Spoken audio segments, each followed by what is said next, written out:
नमस्कार दोस्तों, ज्ञान की टिप्स यूट्यूब चैनल में आपका दिल से स्वागत है। इस कहानी को अंत तक सुनिए क्योंकि यह कहानी आपकी जिंदगी को बदलने वाली है।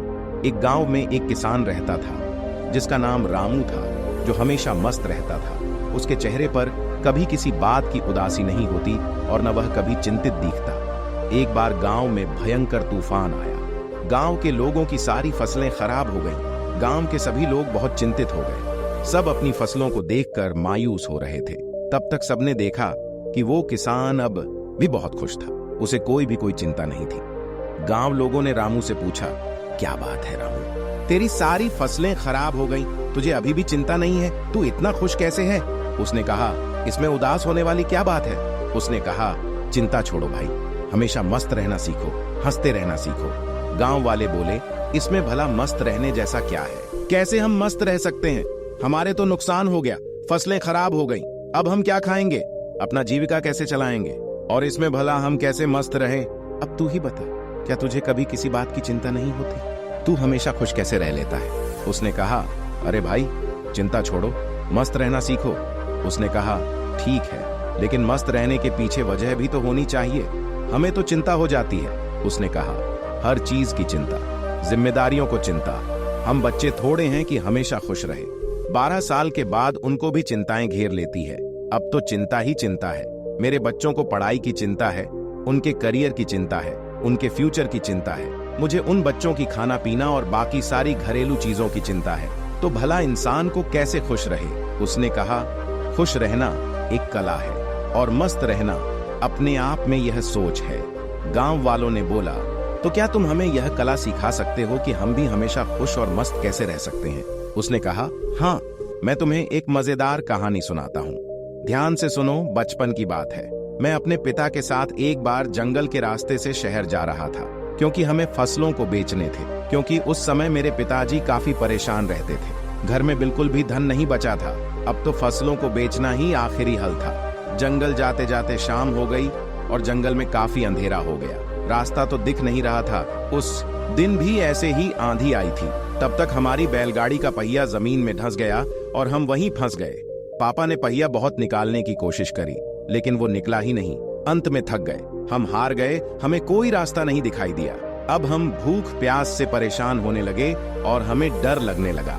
मैंने पापा से कहा, पापा मुझे बहुत डर लग रहा है। पापा ने कहा, चिंता की कोई बात नहीं, मैं तेरे साथ हूँ, तू क्यों चिंता कर रहा है? लेकिन उनके कहने से मुझे कोई असर नहीं हुआ और मैं डरने लगा क्योंकि जंगल के बहुत आवाज आ रही थी और वो जंगल बहुत ही भयानक था। पापा ने कहा, डरते नहीं है। काफी प्रयास करने बाद हमने फैसला किया कि आज रात हम यहीं बिताएंगे। सुबह जैसी होती है फिर हम बैलगाड़ी को निकालने की कोशिश करेंगे, फिर देखते हैं क्या कैसे करना है। लेकिन बात सुबह की नहीं थी। बात यह थी कि आखिर अब रात को खाएंगे क्या, क्योंकि हमारे पास जितना भोजन था हमने रास्ते में खत्म कर दिया था। हम दोनों बैठकर कुछ सोच ही रहे थे, तभी एक कुटिया दिखाई दी जिसमें से प्रकाश की रोशनी आ रही थी। पापा ने बोला, तुम यहीं पर रुककर आराम करो, मैं अभी कुछ देखता हूँ, शायद कोई मदद के लिए उपाय मिल जाए। पापा फिर चले गए और मैं वहीं पर बैठकर डर के मारे रोने लगा। काफी देर बाद पापा एक महात्मा के साथ आते हुए दिखाई देते हैं। वो महात्मा बड़े ही दिव्य दिख रहे थे। फिर हम तीनों ने मिलकर जोर लगाया और बैलगाड़ी का पहिया उस गड्ढे से बाहर निकाल दिया और हमारी बैलगाड़ी बाहर निकल गई। पापा ने उस महात्मा का धन्यवाद किया और हम लोग आगे चल पड़े। उस महात्मा ने हमें कुछ खाने को भी दिया था। मैंने पापा के हाथ में एक कागज देखा। मैंने पूछा, वो क्या है? लेकिन पापा ने उसके बारे में कुछ भी नहीं बताया। अब हम आगे बढ़ चले। पापा ने बताया नहीं कि महात्मा ने हाथों में क्या दिया था। मैंने उनसे फिर पूछा कि पापा हाथ में क्या है? उन्होंने बोला, कुछ नहीं है, ये तेरे काम की चीज नहीं है। धीरे धीरे काफी समय गुजर गया और हम निकल गए। काफी वक्त गुजर जाने के बाद मैंने पापा से पूछा, पापा उस पत्र में ऐसा क्या था कि जो आप मुझे बताते नहीं हो? तब पिताजी ने कहा, जब मैं इस दुनिया में नहीं रहूं तो मेरे मरने के बाद तुम उस पर्चे को खोलना, लेकिन एक बात और याद रखना, उस पर लिखी बातों को तुम जीवन भर याद रखना और कभी भी भूलना मत। उसने कहा, ठीक है पापा। अब काफी समय गुजर गया। गांव के लोगों ने रामू से पूछा, वो सब तो ठीक है, लेकिन हमें चिंता क्यों ना हो? हमें तो चिंता होगी ना, हमारी फसलें खराब हो गई। रामू ने कहा, क्या तुम फसलों को ठीक कर सकते हो? उसने कहा, नहीं। रामू ने पूछा, क्या तुम दिन को रात बना सकते हो? उसने कहा, नहीं। उसने पूछा, क्या तुम हवाओं को रोक सकते हो? उन्होंने कहा, नहीं। उसने फिर पूछा, क्या तुम बारिश करवा सकते हो? सबने कहा, नहीं भाई नहीं, हम कुछ नहीं करवा सकते, हम भगवान नहीं हैं। तो उसने कहा, जब तुम्हारे हाथ में कुछ है ही नहीं तो तुम भला चिंता करके क्या पाओगे? सारे किसान सोच में पड़ गए कि यार बात तो सही कह रहा है, इसमें भला ज्यादा चिंता करके क्या होगा। तब रामू ने कहा, जब हमारे हाथ में कुछ है नहीं तो फिर हम चिंता कर क्या करेंगे? इसलिए मस्त रहना सीखो और मस्त रहने की आदत डालो, तभी तुम्हारे जीवन में खुशियां आएंगी। तब सब किसान ने कहा, लेकिन उस पत्र में ऐसा क्या लिखा था? क्या तुमने पिता के जाने के बाद उसे खोलकर नहीं देखा? उसने कहा, हाँ, पिता के मरने के बाद मैं बहुत अनाथ हो गया था, कुछ भी अच्छा नहीं चल रहा था, मुझे कोई रास्ता नहीं दिख रहा था कि अब मैं क्या करूं, क्योंकि उस टाइम मेरे पास कोई रोजगार नहीं था और मुझे ये खेती काम इतने अच्छे से आता नहीं था। तभी मेरे दिमाग में आया कि उस पत्र को मैं खोल कर देखूं कि इसमें ऐसा क्या लिखा है। फिर मैंने जब उस पत्र को खोला तो मेरी आंखें खुली की खुली रह गईं। सबने पूछा, ऐसा क्या था उस पत्र में, हमें भी बताओ। किसान ने कहा, उस पत्र में लिखा था कि ये वक्त भी गुजर जाएगा। मुझे इसका मतलब समझ में नहीं आया और उसका मतलब जानने के लिए मैं उस महात्मा के पास गया तो महात्मा ने बताया, ये समय भी गुजर जाएगा। मैंने कहा, ये तो ठीक है, आप तो वही बता रहे हैं जो इस पत्र पर लिखा है, लेकिन इसका मतलब क्या है? महात्मा ने फिर कहा, ये समय गुजर जाएगा। अब मुझे गुस्सा आया, मैंने फिर से पूछा, ये क्या मजाक है?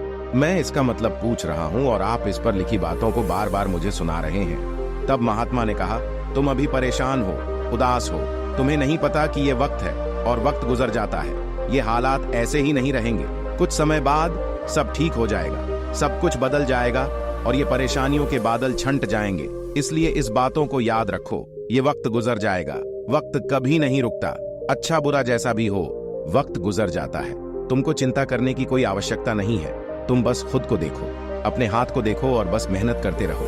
धीरे धीरे वक्त जैसा भी हो, समय बदल जाता है। गौर से देखो, तुम्हारे हाथ में कुछ भी नहीं, तुम बेमतलब में फालतू की चिंता कर रहे हो, फालतू की मुश्किलों को और बड़ा बना रहे हो, जो किसी भी तरह से हल नहीं होने वाली।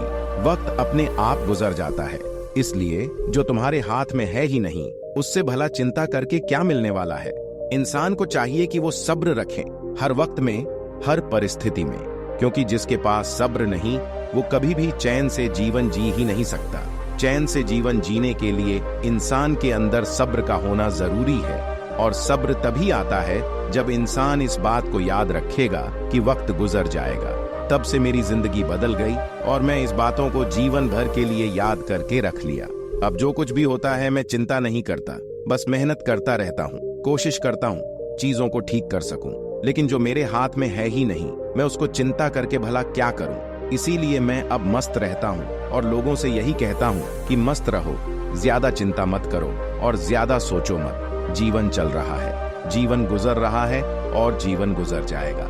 दोस्तों, अगर ये कहानी आपको अच्छी लगी हो तो इस वीडियो को लाइक करें और ऐसी और कहानी सुनने के लिए ज्ञान की टिप्स यूट्यूब चैनल को सब्सक्राइब करें। तब तक मिलते हैं हम आपसे ऐसी ही एक और प्रेरणादायक कहानी के साथ। धन्यवाद।